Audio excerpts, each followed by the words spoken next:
What's good, sports gamers? And with MLB The Show 21 finally out, we have a bunch of new gamers in our midst, with a lot coming from a completely different console.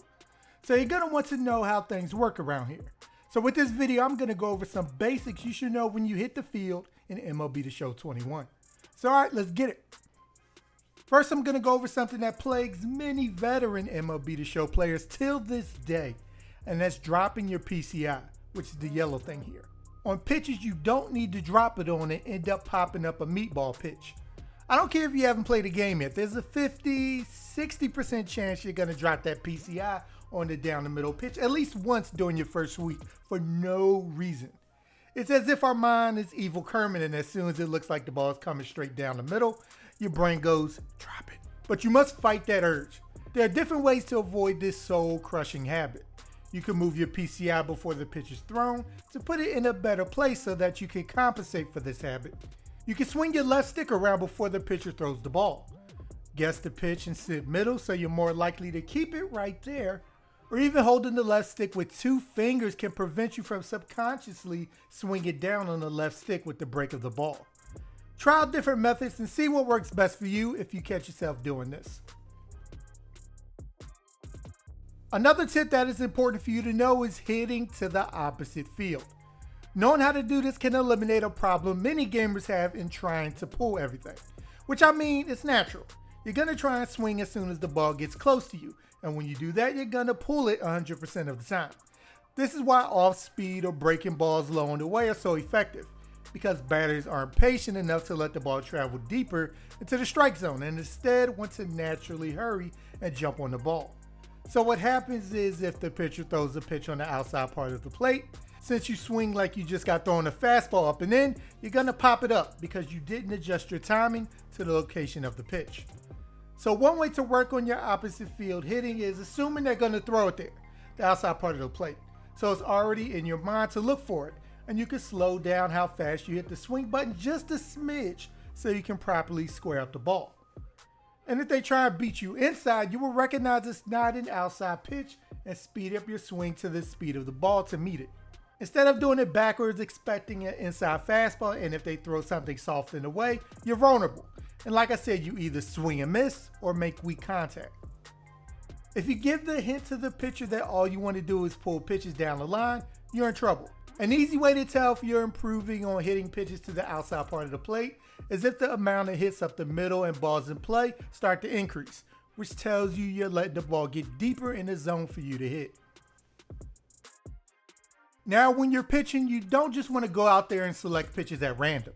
You sort of want to have a game plan, and one of the easiest ways to formulate that game plan is based on what the batter is telling you, based on how he reacts to each pitch. One of the basic things you want to find out each game that I just went over is if the batter can hit a high and end fastball and something off speed low in the way. And we could take it a little deeper than that. If you throw a high and end fastball and he pulls it foul, okay, he was super early. So how about trying a high and away fastball now to get him to show me that same eagerness and turn an away pitch into a weak pop fly. Another fastball example could be if he's super late on a high and inside fastball. So it crept up on him and maybe he was expecting something else. So how about a high and inside sinker that has the same speed as the fastball? It shows the batter some break, showing him maybe this was the pitch he was waiting on previously, while still being the same speed as the fastball I just threw. And maybe he was completely because of that. Of course, those are basic examples, but depending on if the hitter hit it early or late, or was it inside or away, can help you decide, along with the areas he struggles with in general, what pitch sequence might be most effective against them. Now, to further my last point, you also don't want to have your awesome pitch sequence or in general become a predictable pitcher. You're going to have to self-scout yourself a little bit.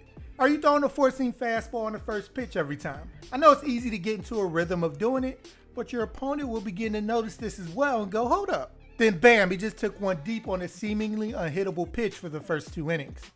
You want to stay a step ahead of the batter so they can't predict what pitch you're going to throw in certain situations. If you never throw that curve for strikes, are you surprised they stopped swinging at it? Or on an 0-2 count, they know you're going to try and get them to chase something out of the zone.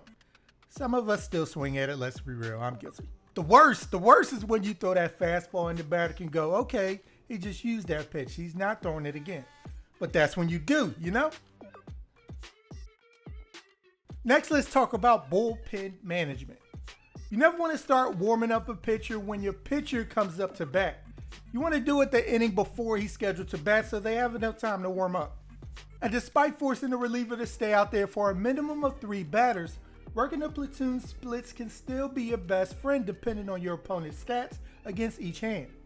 If I bring in a lefty and 2 of my opponent's 3 batters' ratings decrease, that's a win. If I bring in a righty I had going, but all 3 of his guys get better, I'll hold off on giving him an appearance. Or if Mike Trout takes such a decrease in rating from the pitcher you're thinking about putting in, on top of how good the pitcher's stats are, lowering his PCI and all that other good stuff, but check it, the other 2 guys scheduled up don't have such a penalty, but they're also not nearly as good. Maybe it's worth it to still bring in a reliever. When hitting, you must locate the ball as soon as possible out of the pitcher's hand.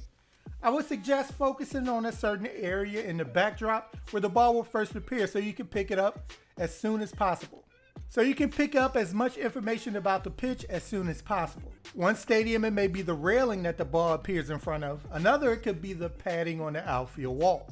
I hit like Babe Ruth in the Blue Jay Stadium because the pitch will match perfectly with one of the railings and it was only 2 colors, so it was easy to focus on. Another key thing to becoming a successful hitter is you have to know how to hit a fastball. 90 miles an hour, 94 miles an hour, 97, 100, all of these you must know how to catch up to and hit. And luckily in MLB The Show 21, they have custom practice where you can specifically tell the pitcher to just throw you fastballs. And I would do nothing but work on hitting fastballs up and in first, because those are the ones you must react to the fastest. Once you disable a pitcher's fastball and let them know you can't beat them with straight heat up and in, everything else starts to fall in place. And lastly, when you swing with the buttons, there are 3 types of swings. X on Xbox and square on PlayStation are power. A and X are normal. And B and circle are contact swings. But let's talk about the power swing. While a power swing is not something you want to abuse as you voluntarily shrink your PCI when you really don't need to yet, there's certain situations and counts where you're expecting a fastball, for example, where the power swing is necessary over a normal or contact swing. You just have to make sure you have the right hitter at the right time to have the best chance of sending one over the fence. If your batter has a first pitch player quirk, it wouldn't hurt to swing for the fences on the first pitch. Also towards the end of the game when it's tied or you're down by 2, where playing small ball may start to work against you in staging a comeback. So if you have a power hitter, don't be afraid to let it rip right in the zone. So alright sports gamers, hope you enjoyed the video and I hope those of you new to MLB The Show 21 find use in it. And if you like the content we provide, make sure to subscribe to Sports Gamers Online for more MLB The Show content. And once you're with us, hit that bell icon at the bottom so you don't miss anything we put out. Alright people, I'm Chris. Thank you all for watching and be good y'all.